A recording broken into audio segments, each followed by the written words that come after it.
வணக்கம். கடகம் ராசி நண்பர்களுக்கு வாரம் ராசி பலன். இந்த வாரம் உங்களுடைய 4ஆம் பாவாதிபதி மற்றும் 11ஆம் பாவாதிபதி 11ஆம் இடத்தில் ஆட்சி பலம் பெறுறாரு. மேச ராசியில் பெயர்ச்சி செஞ்சிட்டு இருந்த சுக்கிர பகவான் இப்போது மேச ராசியிலிருந்து ரிஷபம் ராசிக்கு பெயர்ச்சி அடைகிறாரு.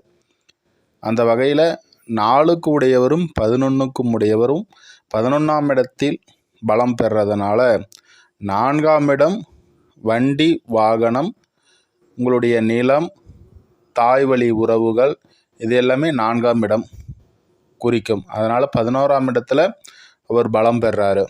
அதனால் தாய் வழி உறவுகள் மூலமாக நன்மை ஏற்படும், வண்டி வாகன யோகம் உண்டாகும். அதே போல் 11ஆம் இடத்தில் இங்கே பலம் பெறக்கூடிய சுக்கிர பகவான் உங்களுக்கு தன லாபத்தையும் மூத்தவர் வகையில் அனுகூலத்தையும் தருவார். அதே போல் அவருடைய பார்வை 5ஆம் இடத்தை பார்வை செய்கிறாரு. உங்களுடைய 5ஆம் பாவாதிபதி இங்கே செவ்வாய், கேது, சந்திரன் ஆகிய 3 கிரகம் இந்த வாரத்தில் 2ஆம் இடத்துடன் தொடர்பு பெறுறாங்க. இங்கே செவ்வாய் கேதுவுடன் இணையிறது சிறப்பான அமைப்பு இல்லைனாலும் கூட உங்களுடைய குழந்தைகளை பற்றியான கவலை, உங்களுடைய பூர்வீகத்தை பற்றியான கவலைகள் இந்த வாரம் இருந்தாலும் கூட 5ஆம் இடம் என்பது அதிர்ஷ்டஸ்தானம், குழந்தைகள், பூர்வீகத்தை குறிக்கக்கூடிய ஒரு அமைப்பு.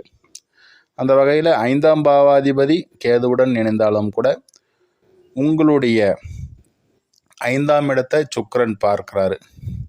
அந்த வகையில் குழந்தைகள் வகையிலையும் உங்களுடைய பூர்வீக சம்பந்தப்பட்ட விஷயங்களிலும் நன்மைகள் இருந்தாலும் கூட உங்களுக்கு குழந்தைகள் மீதும் அதே போல் பூர்வீகம் சம்பந்தப்பட்ட விஷயங்களும் சில கவலைகள் இருக்கும்.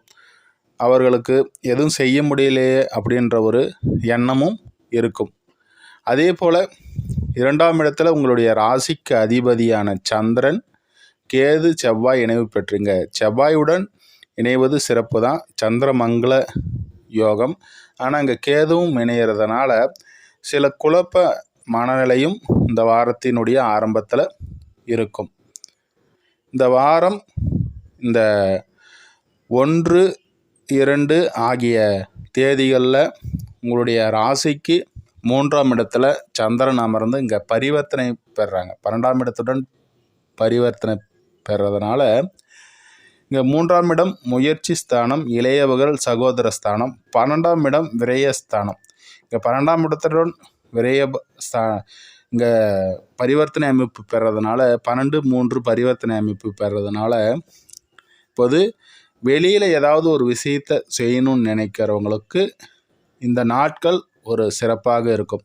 வெளி விஷயங்கள்லாம் இந்த நாளில் முடிச்சுக்குங்க, நன்மை அளிக்கக்கூடிய ஒரு அமைப்பு. அதே போல் மூத்தவர் அனுகூலம் உண்டாகும். உங்களுடைய இளைய சகோதரர்கள் எடுக்கும் காரியங்கள் இது எல்லாமே சிறப்பான ஒரு அமைப்பை தரும். உங்களுடைய ராசிக்கு 8ஆம் இடத்துல ராகு அமர்ந்திருக்கிறாரு. குருவின் பார்வையும் இருக்கக்கூடிய ஒரு அமைப்பில் இந்த வாரம் பார்த்தீங்கன்னா திடீர் அதிர்ஷ்ட வாய்ப்புகளும் உண்டாகும். இங்கே சூரியன் குருவை அஸ்தங்கம் பண்ணி உங்களுடைய ராசிக்கு 12ஆம் இடத்துல அமர்ந்திருக்கிறாங்க. இந்த ராசிக்கு 12ஆம் இடத்துல அமர்ந்திருக்கக்கூடிய ஒரு அமைப்பில் இந்த வாரம் பார்த்தீங்கன்னா குரு சூரியன் 12ஆம் இடத்துல தொடர்பு பெற்று இருப்பதனால விரைய செலவுகள் இருக்கும். அது சுப செலவுகளாக நீங்கள் மாற்றிக்கிறது நல்லது. அதே போல் 6ஆம் பாவாதிபதி மற்றும் பாக்கியாதிபதியாக இங்கே குரு வருவார். இங்கே அஸ்தங்கம் 12ஆம் இடத்துல பண்ணியிருக்கிறதுனால மேல் அதிகாரியின் மூலயமாக சில தொந்தரவுகளும், தகப்பன் வழி உறவுகள் மூலயமாக சில தொந்தரவுகளும் உங்களுக்கு வேலை ரீதியில், அதே போல் உங்கள் மன அழுத்தமும் உண்டாகக்கூடிய ஒரு அமைப்பில் இருக்கும். வீண் அலைச்சல்களும் உண்டாகக்கூடிய ஒரு அமைப்பு உண்டு. இந்த வகையில் கொஞ்சம் கவனமாக இருப்பது நன்மை அளிக்கக்கூடியதாக அமையும். அடுத்தது